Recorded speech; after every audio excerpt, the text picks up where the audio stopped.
दुखाग्रहम त्यक्त्वा वनम गतः, और वन को चला गया, जंगल। मैं अब मर गया, अब मरने का। और जैसे ही घोर जंगल में जाकर के और बड़े देखा कि यहाँ कोई नहीं दिख रहा है, एकांत है, और पत्थर था, पत्थर में सी पड़ गई। अचानक जंगल में दूर वनपथ से एक महात्मा चले जा रहे थे, अपना भजन करते शांति से। अचानक उनकी नजर पड़ी तो वो दूर कंदराओं में वहाँ पेड़ के बीच में एक पंडित है, कोई है जो सिर पटक रहा है, सिर पटक रहा है।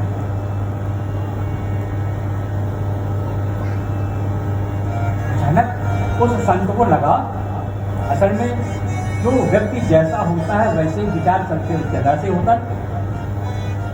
अचानक महात्मा को लगा कि ये ब्राह्मण देवता इस निरीह जंगल में साधना करता रहा होगा, तपस्या करता रहा होगा भगवान को पाने के लिए, और भगवान दर्शन नहीं दिए होंगे, इसलिए हठ योग कर रहा है, इसलिए अपने आप को प्रताड़ित कर रहा है, क्योंकि भगवान के दर्शन नहीं दिए। क्योंकि महात्मा का तो उसने वही विचार किया। और फिर महात्मा ने सोचा कि प्राण कर देगा कि मैं आंखों से देख लिया हूँ, चलो मैं इसको बचा लूँ, मैं इसको ज्ञान देती हूँ। तो महात्मा पैदल पैदल चल, अरे अरे पंडित पंडित, ये बात ये क्या कर रहे हो, जघन्य अपराध है, पाप है ये। लगा नहीं मेरे को मर जाने दो। नहीं नहीं, ऐसे कैसे मर जाते? अरे तुम ज्ञानी हो, ब्राह्मण हो, तुम्हें देख रहा हूँ कि कुंड लगाए हुए हो, जनेऊ धारण किए हुए, ऐसे नहीं बनना चाहिए। अरे साधना करो, ब्राह्मण भगवान दर्शन देंगे। और मैं तुम्हें उपाय बताऊंगा, मैं तुम्हें अपना शिष्य ग्रहित करता हूँ। अचानक ब्राह्मण ने देखा इतने घोर जंगल में, जहाँ एक तो जानवर तक अलग से नहीं दिख रहा है, यहाँ मुझे बचाने के लिए, मेरे संकल्प को पूरा करने के लिए संत आ गए। ध्यान समझिए, संत आ गए। जरूर जो है ना, अभी मैंने सिर फटका तो भगवान की दया आई है। तेनु हरि कृपा मिले नहीं संता, अब मोहिभा भरोसे हर। आज भरोसा हो गया जंगल में पंडित जी को, इतने सालों तक मैंने जो साधना अर्चना करी, जो भी किया, लेकिन इस जंगल में जब तक वे सीधे उंगली नहीं निकलती बिना टेढ़ा के, भगवान भी जो है ना जब सिर पटका तो देखो भेज दिया, अपने जो भेज दिया। लेकिन देखना मजा आएगा। आज जैसे ही ब्राह्मण ने नमस्कार किया, प्रणाम किया और कहा कि अब मेरे को विश्वास होगा कि ये हरि की कृपा हुई है। बिनु हरि कृपा, फिर ये हरि की कृपा से संत मिल गए। और तब पंडित जी को संत जी ने कहा कि ऐसा मरना नहीं चाहिए, फलाना चाहिए, भगवान मिलेंगे तुम्हें, भगवान के लिए मैं दर्शन। पंडित जी ने कहा मुझे भगवान नहीं चाहिए, मुझे भगवान का दर्शन नहीं करना है। संत जी का हे भगवान, ये कैसा अला बला पकड़ा? बोले हाँ अला बला नहीं, पूरे होश में बोल रहा, मुझे भगवान नहीं चाहिए। फिर बोले क्या चाहिए? तो बोले मुझे तो जो है बेटा चाहिए, मेरे घर में संतान नहीं हो रही है, मैं संतानहीन हूँ, और मेरे संतानहीन होने का मेरे ऊपर इतना लांछन सब पड़ोस सब लगाते हैं कि मेरे घर के जीव जंतु पशु जिनका मैं पालन कर रहा हूँ उनके। अब तो संत जी सोचे हे भगवान ये कहाँ फंसे, हम सोचे थे तो भगवान के दर्शन, और ये तो जो है माया में फंसना चाह रहा। संत जी ने समझाया कि भाई देख तेरे को बड़ी कृपा है, तुम विद्वान हो, भजन करो, फिर अगला देखा जाएगा। अरे बोले मेरे को अगला जन्म नहीं, आप आ गए हो तो मुझे को आशीर्वाद दो कि मेरे घर में संतान हो जाए, अब बस मेरे को कुछ नहीं तो फिर तो मैं मरूंगा। अब कई बार होता है कि घरों में जब बच्चे उधम करते हैं तो बच्चों को तुम डांटने के लिए या जोर से डरवाने के लिए, टीचर में यदि तुम खड़ी हो और तुम्हारे हाथ में गिलास है और बच्चा उधम करे तो उसको मारने के बजाय गिलास पटकते हो दूर, खन खन खन, बच्चा धड़क जाता है कि मम्मी अब ऐसे ही फूकेगी जैसे इतने गुस्से में गिलास पटकी। रूपक है। ठीक ऐसे ही आज उस संत जी ने भी इस पंडित को समझाने के लिए, डरवाने के लिए कह दिया। ऐसे ही बड़े जोर से उसके माथे को देखा और पंडित जी ने कहा कि मैं ये देख रहा हूँ कि तुम्हारे जो है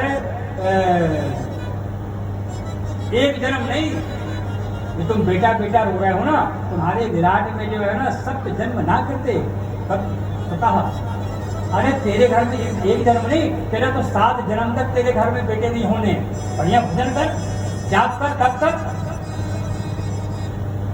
पंडित ने सुना, पंडित जी क्या बोला, 7 जन्म तक नहीं होंगे। हाँ नहीं होंगे, थोड़े भजन कर। पंडित जी के दिमाग में कुछ और चल रहा था, उनको तो बच्चे थे। उन्होंने कहा अब तो मैं जरूर मरूंगा, अब जरूर मरूंगा, और अब जो मरूंगा ना तो पाप तेरे को पड़ेगा। साधु जी को बोला कि साधु जी अब पाप तुम्हें पड़ेगा। साधु जी छटपटा गए, बोले पाप मेरे को क्यों पड़ेगा भाई। पंडित जी ने कहा अभी तो हमको इसी जन्म का पता है, ये ज्ञान देने वाले तुम आए ना, होशियार चल कि 7 जन्म तक। अब मैं जो मरूंगा तुम्हारे कारण मरूंगा कि 7 जन्म तक। अब पंडित जी महात्मा घबरा गए, बात भी सही, जब मैंने इसको मार्ग दिखाया। और तब गुरु जी ने कहा कि हे भगवान, आला बला कहाँ से पड़ी है, और भगवान का ध्यान किया कि अब जो होगा तो देखा जाएगा। और तुरंत संत जी ने अपने झोली में हाथ डाला और एक फल निकाला, और वो फल पंडित जी को दिया कि जा तू अपनी धर्म पत्नी को देना और तुझे तेरे संकल्प की प्राप्ति हो जाएगी। पंडित जी तो बढ़िया बंदे बंदे करने लगे, भाई वाह, अरे बोले यही तो चाहिए था, इतनी दिन में परेशान कर रहे।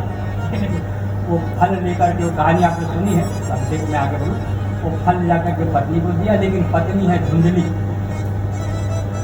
वो बात को नहीं मानती है, वो बड़ी तर्क वितर्क करने वाली है, मनचक्रा है, बुद्धि मदान्विता है। उसने साफ पंडित जी को मना कर दिया, अरे कोई फल खाने से बच्चे होते तो बच्चे बुद्धि, तुम्हारी बुद्धि सट जाएगी 60 साल में, और फिर भी चलो तुम जबरदस्ती कर रहे हो तो रख दो फ्रिज के ऊपर, मैं बाद में खा लूँ। उसने किसी तरह से उनको टालना चाहा, कुछ सहेलियाँ आ गई, फिर उसकी छोटी बहन आ गई। जो छोटी बहन थी वो धुंधली की। कई बार होता है कि घर में जब खाने को इफरात हो, धन दौलत साम्राज्य हो, लेकिन खाने वाला कोई नहीं, संतान नहीं है। और कहीं कहीं दुर्दशा ये है कि खाने वाले तो 5-5, 10-10 हैं, लेकिन खाने के लिए नहीं, भीख मांगना पड़ रहा है। वैसी परिस्थिति छोटी बहन की।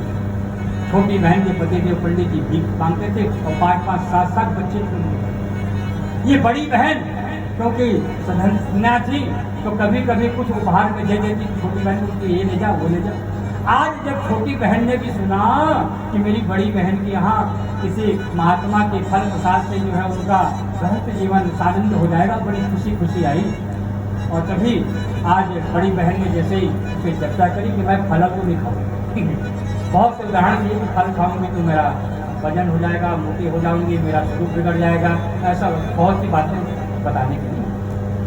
तू तो एक काम कर, तू अभी फिर से गर्भवती, और पंडित जी पीछे पड़े तो मैं कपड़े बांध करके गर्भवती होने का नाटक करूंगी, और तू मेरे घर में अपने 4-5वें महीने से आ जाना। जब तेरा गर्भ यहाँ पर प्रसूत होगा तो हम इसको आपस में विनिमय कर देंगे।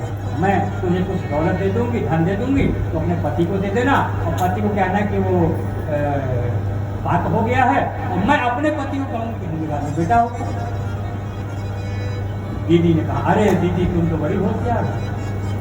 ये सब चीजें हो गई। अंतो बतवा वो जो फल था, वो जो महात्मा ने फल दिया था, तो दीदी ने कहा कि फल का क्या करें, किसी महात्मा ने दिया। अरे वो एक काम करें, गैया है ना अपनी, गैया को भी तो बच्चे नहीं, और गैया खैर देखा जाए प्रैक्टिकल पर परीक्षा हो जाए।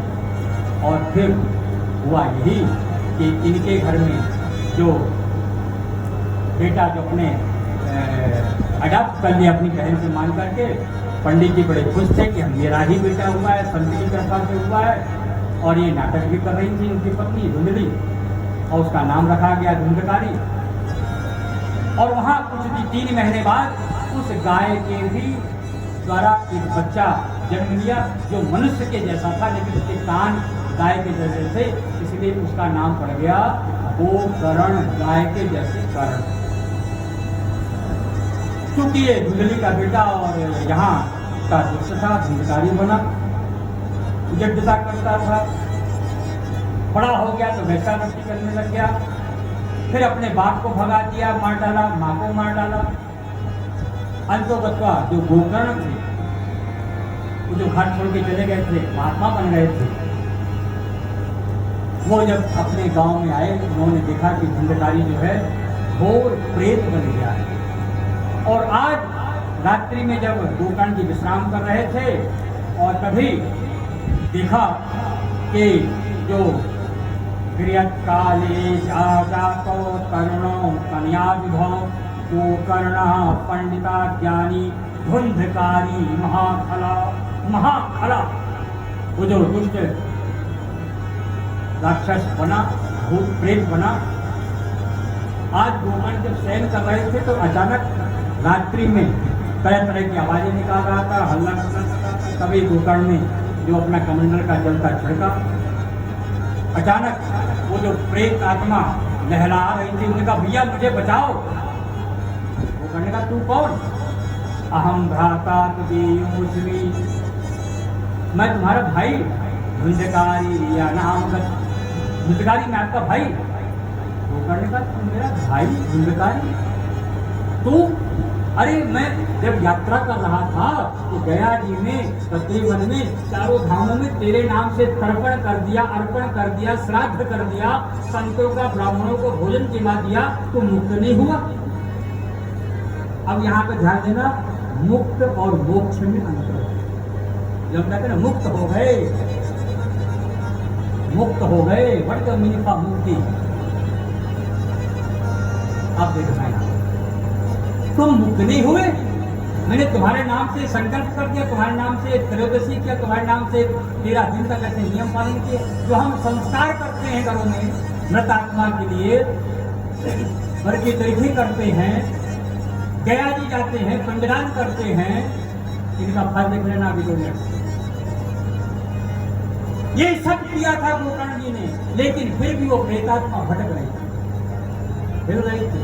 आज प्रेत ने जब बताया कि भैया मेरी दुर्दशा तो इतनी है कि हम प्रेत योनि में जो 21 तरह की प्रेत योनियां हैं, ये जो राक्षस है, खबीस है ना, जिन्न है, ये कई तरह की योनियां हैं, प्रति स्कंद में चर्चा है कि वहां के उन राक्षसों ने, उन प्रेतात्माओं ने भी मुझे अपनी टीम में शामिल नहीं किया है, लात मार के भगा दिया है।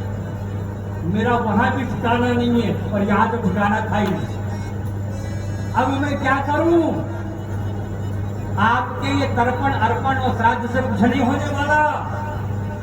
अब गोकर्ण जी के सामने प्रश्न चिन्ह खड़ा हो गए, भगवान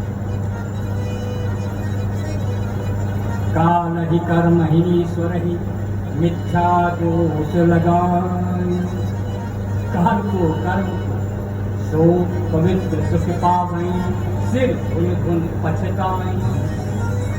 कर्म ऐसे है, काल ऐसा है, समय ऐसा है, नहीं,